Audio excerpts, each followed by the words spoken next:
जय मित्रांनो, तर आता एसआरपीएफ गट क्रमांक 20 वरणगावचा ग्राउंडचा कट ऑफ किती लागू शकते, त्याच्यानंतर फायनल कट ऑफ किती लागू शकते. तर आता मित्रांनो, ज्यांनी तिथं ग्राउंड दिलेलं आहे, ज्यांचं बाकी असेल, आता ते सर्व काही याच विचारामध्ये आहे की आता 95 मार्कावाले तर शुअर आहे. कारण की आता 95 मार्कांवरती तर 95 मार्काच्या वरती गट 2 जर वगळता इतर सर्व गट 95 मार्कांवरती कट ऑफ गेलेला आहे. तर आता पण जे 93 मार्क आहेत, ते ज्यांना 91 मार्क आहेत, अशा मुलांनी काय करायचं. तर आता तुम्ही कुठंतरी कमी पडले मित्रांनो, कारण की कट ऑफ इतका खाली एसआरपीएफचा येत नसतो. 95 मार्कांवर आपल्याला पाहिजेच असतात. एसआरपीएफला पेपर देण्यासाठी आपल्याला 95 मार्क पाहिजेच असतात.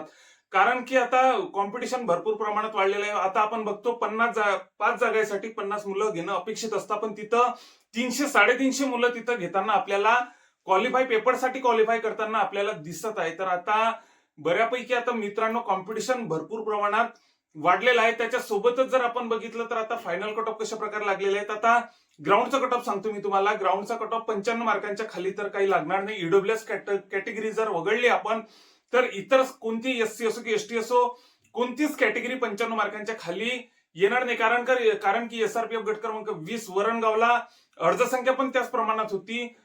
खूप काहीतरी कॉम्पिटिशन आहेच, आपण असं नाकारू शकत नाही ही गोष्ट.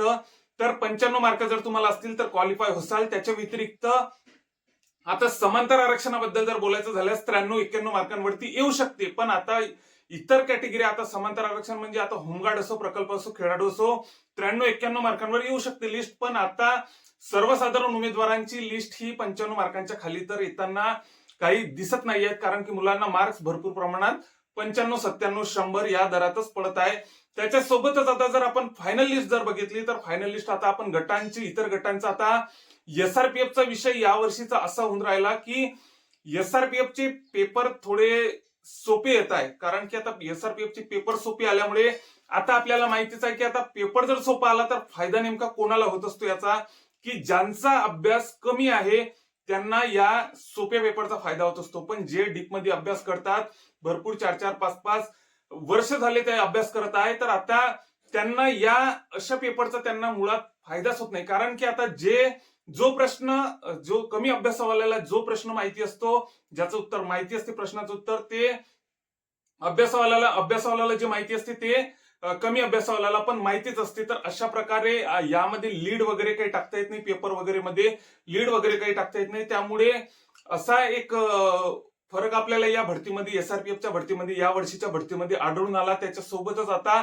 लिस्ट जर बघितल्या तर 190च्या खाली कोणती कॅटेगरी वगैरे काही लागलेली नाही आहेत. ईडब्ल्यूएस वगळता सर्व कॅटेगरी आहे. आता वर्षाचा गट किती मोठा, वर्षा गट क्रमांक 13चा गट कसा लागलेला आहे, 190च्या वरतीच सर्व कॅटेगरी लागल्या आहेत.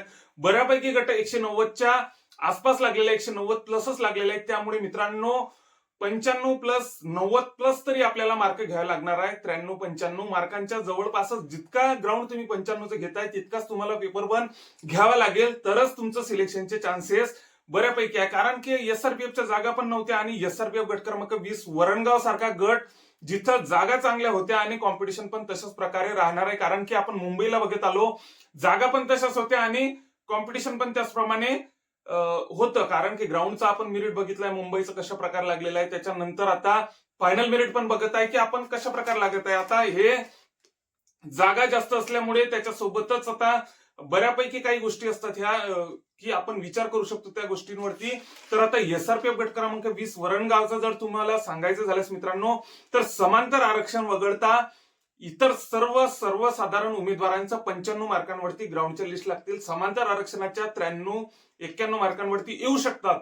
त्याच्यानंतर फायनल कट ऑफ बद्दल जर बोलायचं झाल्यास, तर फायनल कट ऑफ साठी तुम्हाला समांतर आरक्षणासाठी होमगार्ड असो, प्रकल्प असो, खेळाडू असो, 185 प्लस 185, 182, 83, 180च्या वरती तरी आपल्याला उडी मारावीच लागणार आहे. कारण की आता पेपर जर सोपा आला तर तुम्ही काय करसाल, आता पेपर सोपा येत आहे त्यामुळे बऱ्यापैकी कट ऑफ हाय जात आहे आणि कॉम्पिटिशन पण तशाच प्रमाणे आहे. कारण की मागच्या वर्षीच्या कंपॅरिझन मध्ये यावर्षी तर 1200 फक्त 1200 प्लस काहीतरी जागा होत्या.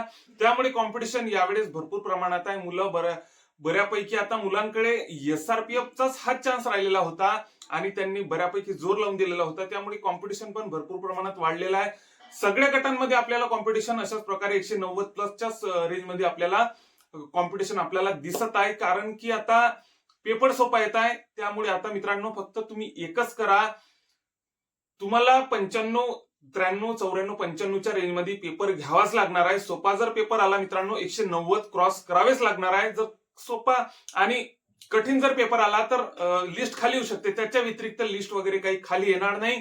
त्यामुळे गाफल राहू नका. आता कुसळगावचा पेपर जर आपण कुसळगाव नाही सॉरी वरणगावचा जर आता बघितलं तर इतकं तुम्हाला टोटल करावीच लागणार आहे. त्याच्यासोबतच आता तुम्ही जागावाढीचा काही प्रश्न आले होते, तर आता जागावाढीबद्दल पण काही एवढ्या काही अपडेट नाही आहेत. अपडेट जशा काही प्रॉपर अपडेट येत राहतील वरणगावच्या तर त्या मी नक्कीच आपल्या चॅनलवर टाकणार आहे. त्यामुळे जे आतापर्यंत आपल्या चॅनलला नवीन असाल, ज्यांनी वरणगावचं ग्राउंड दिलेलं असेल, त्यांनी समोरच्या प्रत्येक अपडेटसाठी आपल्या चॅनलला सबस्क्राईब करा. जय हिंद.